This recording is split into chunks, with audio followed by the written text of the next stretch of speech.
झाड़ियां हर तरफ फैली हुई थी। जाहिर है देखभाल न होने का नतीजा यही निकलना था। बंगले की इमारत के बाईं पहलू में किडनी शिप का एक बहुत बड़ा स्विमिंग पूल भी था, मगर उसमें पानी नहीं था। उसके इर्द गिर्द लान की दबीज घास बेतहाशा बढ़ी हुई थी। उस लान के अतराफ में दरख्तों ने हसार बना रखा था। चौड़े और गुंजान पत्तों वाले इन दरख्तों का फैलाव ज्यादा नहीं था, बिल्कुल सीधे ऊपर तक चले गए थे। एक दूसरे के साथ मिले हुए होने की वजह से एक मजबूत दीवार सी बन गई थी और इस तरह स्विमिंग पूल के गिर्द एक पर्दा बन गया था। उस बंगले तक पानी पहुंचाने के लिए खास तौर पर पाइप लाइन बिछाई गई थी। ये बंगला चूंकि बुलंदी पर था, इसलिए पानी ऊपर तक पहुंचाने के लिए पाइप लाइन में ताकतवर सक्शन पंप लगा हुआ था। टेलीफोन और बिजली की लाइनें तो थी ही। ये जमीन मैंने तकरीबन 10 साल पहले खरीद ली थी। पंडित बीरू मेरे साथ चलते हुए बता रहा था। इस जमीन की खरीदारी और इस पर होने वाली तामीर को मैं राज में रखना चाहता था। मैं पंडित बीरू सिंह की हैसियत से ये सब कुछ नहीं कर सकता था, इसलिए उस वक्त भी मुझे इस तरह भेस बदल कर सामने आना पड़ा था। तो चंद लम्हों को खामोश हुआ, फिर बात जारी रखते हुए कहने लगा, लोग यही समझते थे कि ये पहाड़ी एक ठाकुर ने खरीद ली है। तकरीबन 6 साल तक ये पहाड़ी ऐसे ही पड़ी रही और फिर मैंने एक ठेकेदार कलकत्ता से बुलवाया था। तमाम मजदूर और कारीगर भी बाहर से बुलवाए गए थे। अगर मैं इस एहतियात से काम ना लेता तो आज हम आज़ादी से यहाँ नहीं रह सकते थे। बीरू ने बंगले की तामीर के सिलसिले में राजदारी की जो एहतियात बरती थी वो मुझे सुमित्रा बता चुकी थी। हम तकरीबन 1 घंटे तक घूमते रहे। बीरू मुझे बता रहा था कि उसने अगरचे बंगले की हिफाजत के लिए बहुत माकूल इंतजामात कर रखे हैं। रात के वक्त 4 दीवारी के ऊपर लगी हुई खारदार तारों में करंट छोड़ दिया जाता था, मगर वो इन इंतजामात से मुतमईन नहीं था। नागराज का खौफ उसके दिलो दिमाग पर हावी हो गया था, लेकिन अब उसे उम्मीद पैदा हो चली थी कि उसे जल्द ही उस राक्षस से निजात मिल जाएगी। शाम का अंधेरा फैलते ही मैं और रत्ना बाहर जाने के लिए तैयार हो गए। यूँ तो मैं सुमित्रा को साथ ले जाना चाहता था, लेकिन वो गुज़श्ता रात नागराज, बेला और पंडित अमरेश की नज़रों में आ चुकी थी। उसका चेहरा भी उनके जहनों में ताज़ा होगा, फौरी तौर पर पहचान ली जाएगी। हालांकि ये बात भी तय थी कि वो तीनों हमारी तलाश में सड़कों पर नहीं फिर रहे होंगे कि हम उनकी नज़रों में आ जाते। जबकि रत्ना के बारे में मैं ये कह सकता था कि अब तक मेरा और उसका कोई ताल्लुक सामने नहीं आ सका था। मैंने पंडित बीरू से एक खतीर रकम ले ली थी और उसने मुझे टोयोटा की चाबी भी दे दी। मैंने कपड़े के थैले में लपेटकर कार के डैशबोर्ड वाले खाने में रख दी और एक काराकोफ पैसेंजर सीट के आगे फुट सीट के नीचे डाल दी और उस पर रत्ना ने पैर रख लिए। ये राइफल रत्ना के लिए थी। मेरे पास पिस्तौल मौजूद था। रवाना होने से पहले पंडित बीरू ने हमें आशीर्वाद दिया। कार की टंकी फुल थी, इसलिए मुझे पेट्रोल की फिक्र नहीं थी। शहर रंग बिरंगी रोशनियों से जगमगा रहा था। मैं कार को मुख्तलिफ सड़कों पर घुमाता रहा और फिर एक शॉपिंग एरिया के सामने रोक लिया, जहां पानी पूरी का एक ठेला भी लगा हुआ था। मैंने ठेले वाले को इशारा करके पानी पूरी लाने को कहा। खाने पीने की चीजों में खटाई को औरत की सबसे बड़ी कमजोरी समझा जाता है। रत्ना ने भी बड़े शौक से दर्जन भर गोलगप्पे खाए और प्याले में भरा हुआ इमली का पानी घटाघट पी गई। यहाँ खड़े होने का मेरा मकसद महज गोलगप्पे खाना ही नहीं था। मैं इस तरह शहर के मुख्तलिफ मकामात पर रुककर सूरत हाल का जायजा लेना चाहता था। इस तरह मुख्तलिफ जगहों पर रुकते हुए हम होटल हिल्टन की तरफ भी गए। होटल के गेट पर 2 मुसल्लह पुलिस वाले नजर आ रहे थे। मैं रुके बगैर कार को आगे बढ़ा ले गया। तकरीबन 9 बजे के करीब मैंने कार रेड लाइट एरिया के करीब एक नीम तारीख गली के मोड़ पर रोक ली। तुम कार में बैठी रहो, मैं चंद मिनट में आता हूँ। मैंने अपनी तरफ का दरवाजा बंद कर दिया। रत्ना ने उस तरफ झुक कर लाख नाक दबा दी थी। मैं इधर उधर देखता हुआ रेड लाइट एरिया की तरफ चलने लगा। मैं 2 गलियां ऊपर से घूमकर उस अंधेरी गली में दाखिल हो गया, जहां लक्ष्मी का कोठा था। मुख्तलिफ दरवाजों के सामने इस तरह रुकता हुआ चल रहा था जैसे यहाँ मेरी आमद का मकसद अय्याशी के सिवा कुछ न हो। मैंने उस गली के 2 चक्कर लगा लिए, लेकिन लक्ष्मी वाला दरवाजा मुझे बंद ही नजर आया। अंदर अंधेरा भी था। तीसरी मर्तबा उस तरफ से गुजरते हुए दरवाजे के सामने रुका तो सामने वाले दरवाजे में खड़ी हुई तवाइफ ने मुझे अपनी तरफ मतवज्जे कर लिया। ए उधर क्या देखत हो, हमार दवार आ जाओ ना, 5 रोपली में खुश कर देंगे। मैं उस दरवाजे के सामने पहुंच गया। वो दराज कामत तवाइफ भी खासी हसीन थी। मैंने जेब से 10 का नोट निकालकर उसके हाथ में थमा दिया। उस वक्त एक आदमी मेरी तरफ देखता हुआ करीब से गुजर गया था। आओ भीतर आओ ना, तवाइफ ने 10 का नोट गिरेबान में ठूंसते हुए कहा। वो मुझे रास्ता देने के लिए एक तरफ हट गई थी। मैं भीतर नहीं आऊंगा, صرف یہ بتا دو کہ تمہارے سامنے والا دروازہ آج کیوں بند ہے؟ میں نے وہیں کھڑے کھڑے پوچھا۔ یہ دروازہ تو اس روز بند ہو گیا تھا جب لکشمی بائی کی ہتیا کر دی گئی تھی، طوائف نے جواب دیا۔ ارے یہ کب کی بات ہے؟ میں اچھل پڑا۔ جس روز اس نے چوک پری شنکر کی ہتیا کی تھی اس رات تو وہ غائب رہی تھی۔ اگلے روز رات کو واپس آئی تو اس کے تھوڑی ہی دیر بعد شنکر کے آدمی نے اس کی ہتیا کر دی۔ وہ لاش یہاں پھینک کر چلے گئے تھے۔ اس نے گلی کے فرش کی طرف اشارہ کیا۔ لکشمی بائی کی ایک لونڈیا بھی ماری گئی تھی، دوسری کو تو وہ اپنے ساتھ لے گئے تھے۔ 2 دن تو یہ بازار بھی بند رہا تھا۔ وہ چند لمحے خاموش رہی اور ایک بار پھر اندر آنے کی دعوت دی۔ میں دھنیہ واد کہہ کر آگے بڑھ گیا۔ میرا رخ گلی کے مخالف سمت میں تھا۔ ابھی میں چند ہی قدم چلا تھا کہ اپنے پیچھے قدموں کی چاپ سن کر چونک گیا۔ میں نے مڑ کر دیکھنا چاہا مگر اس لمحہ کوئی سخت چیز میرے پہلو کو چھونے لگی۔ اس کے ساتھ ہی ایک غرائی ہوئی آواز میرے کان سے ٹکرائی۔ خاموشی سے چلتے رہو، اگر شور مچایا یا کوئی حرکت کی تو گولی چلا دوں گا۔ میں نے گردن گھما کر دیکھا، میرے ہونٹوں پر خفیف سی مسکراہٹ آ گئی۔ یہ وہی آدمی تھا جو اس وقت میرے قریب سے گزرا تھا جب میں اس طوائف کو 10 روپے کا نوٹ دے رہا تھا۔ میں خاموشی سے چلتا رہا۔ ہم اس گلی سے نکل کر دوسری گلی میں آ گئے جو سنسان بھی تھی اور زیادہ تاریک بھی تھی۔ یہاں رک جاؤ، اس شخص نے غرا کر حکم دیا، اور جیب میں جو کچھ ہے نکال کر میرے حوالے کر دو۔ میری جیب میں ایک عدد پستول بھی ہے جس میں 6 کی 6 گولیاں موجود ہیں۔ میں نے پرسکون لہجے میں جواب دیا، میرے پاس رقم بھی تمہاری توقع سے بہت زیادہ ہے۔ میں سب کچھ تمہارے حوالے کر دوں گا، لیکن پہلے مجھے شکتی لال کے پاس لے چلو۔ کہاں ہے وہ؟ کون ہو تم؟ وہ شخص گڑبڑا سا گیا، ایک دم سے آ کر میرے پیر چھوئے اور دونوں ہاتھ جوڑتا ہوا بولا، क्षमा کر دو گرو، میں پہچان نہیں سکا۔ میں تو موٹی اسامی سمجھ کر تمہارے پیچھے لگا تھا۔ میں نے غور سے اس شخص کو دیکھا۔ یہ شکتی کا وہ چوتھا ساتھی تھا جو شنکر پر حملے والے دن ان کے ساتھ تھا۔ اس نے مجھے آواز سے پہچان لیا تھا۔ شکتی کہاں ہے؟ میں نے پھر پوچھا۔ اپنی کھولی میں؟ نہیں گرو، وہ بس اسٹینڈ کے علاقے میں ہے۔ میرے ساتھ آؤ، سامنے والی سڑک سے ہمیں آٹو رکشہ مل جائے گا۔ آٹو رکشہ کی ضرورت نہیں، میرے پاس کار ہے، میرے ساتھ آؤ، میں نے جواب دیا۔ ہم مختلف گلیوں سے ہوتے ہوئے اس گلی میں آ گئے جہاں کار کھڑی تھی، لیکن کار کے قریب پہنچتے ہی میں اچھل پڑا۔ رتنا کار میں نہیں تھی۔ میں نے جلدی سے آگے بڑھ کر پیسنجر سائڈ والے دروازے کے ہینڈل پر ہاتھ رکھ کر اپنی طرف کھینچا۔ دروازہ کھل گیا۔ میری نظر سب سے پہلے فٹ سیٹ پر پڑی تھی۔ فٹ سیٹ کی حالت بتا رہی تھی کہ کاراکوف رائفل وہاں موجود نہیں تھی۔ میں دروازہ بند کر کے ادھر ادھر دیکھنے لگا۔ ایک لمحہ کے اندر اندر میرے ذہن میں سینکڑوں خیالات آئے تھے، اور پھر گلی کے اندر کی طرف تاریکی میں ایک ہیولے کو متحرک دیکھ کر میں نے جیب سے پستول نکالا، لیکن وہ ہیولا جیسے ہی آگے آیا میرے منہ سے گہرا سانس نکل گیا۔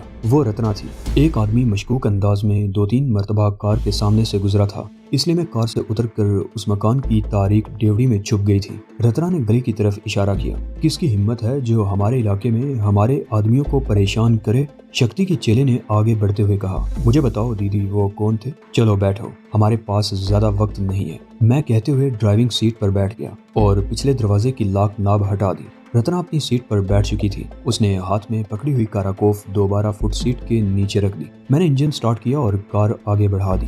بس اسٹینڈ کے علاقے میں پہنچنے میں زیادہ دیر نہیں لگی۔ شکتی کا چیلا گوبند راستے بھر بولتا رہا تھا۔ اس کے کہنے پر میں نے کار ایک جگہ روک لی اور ہمیں وہیں رکنے کا کہہ کر وہ خود کار سے اتر گیا۔ میں کچھ دیر تک اسے ایک طرف جاتے ہوئے دیکھتا رہا۔ یہ بارونق شاپنگ ایریا تھا۔ میں نے کار آگے بڑھا دی اور ایک شاپنگ سینٹر کے سامنے پارکنگ ایریا میں ایسی جگہ روک لی جہاں سے میں چاروں طرف نگاہ رکھ سکتا تھا۔ 10 منٹ گزر گئے، نہ ہی گوبند واپس آیا اور نہ ہی شکتی لال کی صورت کہیں دکھائی دی۔ گوبند بھی غائب ہو گیا۔ رتنا ادھر ادھر دیکھتے ہوئے بڑبڑائی، ان لوگوں کا کوئی ایک ٹھکانہ تو نہیں، وہ شکتی کو تلاش کر رہا ہوگا، میں نے کہا، اور پھر چند لمحوں کی خاموشی کے بعد اسے لکشمی کے بارے میں بتانے لگا۔ بیچاری، رتنا افسوس کا اظہار کرتے ہوئے بولی، اس نے اپنی موت کو خود ہی دعوت دی تھی، ہمارے ساتھ رہتی تو محفوظ رہتی۔ وہ لوگ اس کی طاق میں ہوں گے، اور لکشمی جیسے ہی وہاں پہنچی اسے موت کے گھاٹ اتار دیا گیا۔ شنکر کی موت کے بعد وہ خود بھی شاید زندہ نہیں رہنا چاہتی تھی۔ میں نے کہا، ارے یہ یہاں کہاں؟ رتنا کہتے ہوئے سامنے دیکھنے لگی۔ کون؟ میں نے بھی اس طرف دیکھا۔ وہ رجنی ہے، میرے ساتھ پریم نواز ریسٹورنٹ میں کام کرتی ہے۔ رتنا نے سامنے اشارہ کیا۔ ساڑی میں ملبوس دراز قامت ایک خوبصورت لڑکی ایک ادھیڑ عمر آدمی کے ساتھ اس طرف آ رہی تھی۔ وہ سامنے والے شاپنگ سینٹر سے نکلے تھے اور دونوں کے ہاتھوں میں شاپنگ بیگ تھے۔ وہ پارکنگ ایریا میں داخل ہو کر ہماری طرف ہی آ رہے تھے اور پھر دائیں طرف والی کار کے قریب رک گئے۔ مرد کار کا دروازہ کھولنے لگا۔ अरे रजनी! रत्ना कार से उतरकर उसकी तरफ बढ़ी। रजनी बड़ी गर्मजोशी से उससे मिली। वो 2-3 मिनट तक बातें करती रही। रजनी की बातों से मैंने अंदाजा लगाया कि रेस्टोरेंट वालों को रत्ना पर किसी किस्म का शुबा नहीं था। अलबत्ता सेठ परेशान जरूर था कि वो बगैर इत्तला के इतने रोज काम पर क्यों नहीं आई। एक मुलाजिम को उसके घर भी भेजा गया था, मगर वहाँ ताला लगा हुआ था। रजनी का साथी कार में बैठ चुका था कि रजनी भी रत्ना से हाथ मिलाकर कार में बैठ गई। रत्ना अपनी कार में आ गई और रजनी से होने वाली गुफ्तगू के बारे में आगाह करने लगी। ये इत्मीनान तो हुआ कि रेस्टोरेंट में मेरे बारे में किसी को शुबा नहीं हुआ। रत्ना ने गहरा सांस लेते हुए कहा, इसका मतलब है कि जरूरत पड़ने पर हम तुम्हारा मकान इस्तेमाल कर सकते हैं। मैंने कहा, बिल्कुल, अब हमें वहाँ जाने में भी कोई खतरा नहीं है। रत्ना ने जवाब दिया। 10 मिनट और गुजर गए और फिर शक्ति और गोबन दिखाई दिए। वो उस जगह खड़े थे जहाँ मैंने गोबन को कार से उतारा था। वो दोनों इधर उधर देख रहे थे। मैंने कार का हॉर्न बजा दिया। शक्ति ने इस तरफ देखा तो मैंने खिड़की से हाथ निकाल कर हिला दिया। शक्ति तेज तेज कदम उठाता हुआ पार्किंग एरिया की तरफ आ गया। इस दौरान मैंने कार का पिछला दरवाजा खोल दिया था। पाए लागू गुरु, वो हाथ जोड़ते हुए खिड़की के सामने झुक गया। अगर तुम्हें यहाँ कोई जरूरी काम ना हो तो पहले बैठ जाओ। मैंने कहा, यहाँ कोई काम नहीं गुरु। शक्ति ने कहा। गोबंद की तरफ देखकर हाथ हिलाया और पिछली सीट पर बैठ गया। मैंने इंजन स्टार्ट करके कार को पार्किंग एरिया से निकाला और सड़क पर एक तरफ मोड़ दिया। 10 मिनट बाद मैंने कार एक मंदिर की तरफ जाने वाले रास्ते पर मोड़ कर रोक ली। उस वक्त 9 बजने वाले थे और इस सड़क पर इक्का दुक्का लोगों की आमदोरफ्त थी। मैंने इंजन बंद कर दिया और सीट पर पीछे मुड़कर बैठ गया। सबसे पहले ये बताओ कि कल रात तुम होटल हिल्टन कैसे पहुंच गए? मैंने शक्ति के चेहरे पर नजरें जमाते हुए कहा। और तुम्हें ये कैसे पता चला कि हम इस होटल के अंदर और छठी मंजिल पर किस कमरे में हैं? शक्ति लाल मुस्कुरा दिया। वो चंद लम्हे रत्ना की तरफ देखता रहा, फिर मेरी तरफ रुख करके बोला, बात यह है गुरु कि कल रात जब आप लोग हिल्टन में दाखिल हुए थे तो मिट्ठू राम ने तुम्हें और राधा को देख लिया था। उसने रत्ना की तरफ देखते हुए कहा। मिट्ठू राम ने फौरन ही मुझे ठाक कर रेस्टोरेंट फोन कर दिया। उसे मालूम था कि मैं उस वक्त वहीं बैठा हूँगा। रेस्टोरेंट में ना भी होता तो चंद मिनट के अंदर अंदर मुझे पैगाम मिल जाता। बहरहाल मिट्ठू का पैगाम मिलते ही मैं वहाँ से भाग निकला। उस वक्त 3-4 लड़के मेरे साथ थे। मुझे मालूम था कि नागराज हिल्टन की छठी मंजिल के किस स्वीट में ठहरा हुआ है। मैंने जैसे ही सुना कि तुम लोग भी वहाँ पहुँच गए हो तो मुझे सूरत हाल का अंदाज़ा लगाने में दुश्वारी पेश नहीं आई। मैं जब होटल पहुँचा, मिट्ठू राम ने बताया कि तुम लोग उनके कब्जे में आ चुके हो और वो लोग तुम्हें नागराज वाले कमरे में ले गए हैं। दरअसल जब तुम लोगों को लिफ्ट से निकलते ही 2 आदमियों ने राइफल की जद पर लिया था। वक्त जीने पर था। वो फौरन ही वापस आ गया। वो उस वक्त अकेला था और कुछ कर नहीं सकता था। वो बाहर आकर हमारा इंतजार करने लगा। सूरत हाल का इल्म होते ही मैं भी परेशान हो गया। अगर हम छठी मंजिल पर हल्ला बोल देते तो कुछ फायदा न होता, तुम्हें और हमें नुकसान उठाना पड़ता। मैंने एक और तरफ से रिस्क लेने का फैसला कर लिया और उस वक्त मेरे साथ 5 आदमी थे जिन्हें मैंने मुख्तलिफ पोजीशनों पर खड़ा कर दिया और बानोट को बाहर से छठी मंजिल के आखिरी कमरे की खिड़की पर फायर करने का इशारा किया। उस वक्त खिड़की के करीब कुछ साए से हरकत करते नजर आ रहे थे। बानोट की चलाई हुई पहली गोली पता नहीं किस तरफ चली गई थी, अलबत्ता दूसरी गोली खिड़की के शीशे पर लगी। मुझे तवक्को थी कि शीशा टूटने से कमरे में कुछ खलबली जरूर मचेगी और तुम लोग इससे फायदा उठाने की कोशिश करोगे। वो खामोश होकर चंद लम्हे मुस्कुराता रहा, फिर बोला, मेरा ख्याल दुरुस्त निकला। खिड़की के करीब कुछ अफरा तफरी नजर आई। अंदर की तरफ क्या हो रहा था इसका भी मैं कुछ अंदाजा लगा सकता था। हम लोग भी फौरन हरकत में आ गए। एक आदमी बाहर वाले गेट पर खड़ा हो गया। लॉबी में भी 1-2 फायर करने से हमारा मकसद हासिल हो गया। लोग कमरों में और कोनों खदरों में घुस गए। थोड़ी देर बाद ऊपर से फायरिंग की आवाज सुनाई देने लगी। मुझे समझने में देर नहीं लगी कि छठी मंजिल के इस कमरे में मारका शुरू हो चुका है। मैं मिट्ठू को लेकर लिफ्ट की तरफ दौड़ा। मैंने तय कर लिया था कि अगर तुम लोगों में से किसी को नुकसान पहुंचा तो नागराज के आदमियों में से किसी को जिंदा नहीं छोड़ूंगा। लिफ्ट से निकलते ही तुम लोगों से सामना हो गया और जब ये पता चला कि नागराज दूसरी लिफ्ट से नीचे गया है तो हमारे लिए वहां रुकने का मौका नहीं था। लेकिन नागराज उस वक्त हमें धोखा देने में कामयाब हो गया था। वो चंद लम्हे खामोश हुआ, फिर बोला, राधा की मौत का मुझे बहुत दुख पहुंचा है, लेकिन उसकी मौत रायगा नहीं जाएगी। हम उसका बदला जरूर लेंगे। मगर गुरु, हमारे साथ वो लंबा सा आदमी और वो छोकरिया कौन थी? पंडित बीरू। शक्ति वाकई उछल पड़ा। मगर उसे तो नागराज ने मंदिर ही में जलाकर भस्म कर दिया था। मंदिर भस्म हो गया था मगर बीरू बच निकला था। मैंने कहा, मंदिर को आग लगाए जाने से पहले मैं तकरीबन 2.5 महीने उसके पास रहा था और अब फिर उसके पास हूँ। 3-4 روز پہلے اتفاق سے اس سے ملاقات ہو گئی تھی۔ یہ گاڑی بھی اسی کی ہے۔ بہرحال تمہارے پاس کتنے آدمی ہیں؟ گزشتہ رات میں نے اندازہ لگا لیا تھا کہ تمہارے پریوار میں کچھ بڑھوتری ہو رہی ہے۔ ہاں گرو، شکتی مسکرا دیا۔ شنکر اور اس کے 3-4 بڑے گرگوں کی موت کے بعد کچھ اور لوگ یہاں قدم جمانے کی کوشش کر رہے ہیں۔ ان میں ایک میں بھی ہوں۔ میرے پریوار میں اب 10 آدمی ہیں، جن میں 2 چھوکریاں بھی ہیں۔ میں نے پورے شہر میں یہ بات گما دی ہے کہ کوئی دکاندار کسی بدماش کو ہفتہ نہ دے۔ ہم بغیر بتے کے ان کی رکشا کریں گے۔ تمہاری کرپا سے یہاں ہمارے قدم جم رہے ہیں گرو، لیکن تم کسی کو بلا وجہ تنگ نہیں کرو گے اور کسی پر ظلم نہیں کرو گے۔ میں نے کہا، جو خود ظلم کا شکار رہا ہو وہ کسی بے گناہ پر ظلم نہیں کر سکتا، البتہ کسی ظالم کو چھوڑوں گا نہیں۔ شکتی نے جواب دیا، ناگراج کا کیا ہوا اسے تلاش کرنا بہت ضروری ہے۔ میں نے اصل موضوع پر آتے ہوئے کہا، کل رات ناگراج ہمیں دھوکہ دے گیا تھا۔ شکتی بولا، تم سمجھے تھے کہ وہ لفٹ کے ذریعے فرار ہو گیا ہے، لیکن وہ حرامی سامنے والے کمرے میں گھس گیا تھا۔ سامنے والے کمرے میں چونک گیا۔ مجھے یاد آ گیا کہ جب میں ناگراج کے کمرے سے باہر نکلا تھا تو سامنے والے کمرے کے سامنے ایک عورت کھڑی تھی جس نے مجھے دیکھ کر دروازہ بند کرنے کی کوشش کی تھی، اور میرے پوچھنے پر اس نے بتایا تھا کہ ناگراج لفٹ کی طرف بھاگا ہے۔ بات اب میری سمجھ میں آ گئی تھی۔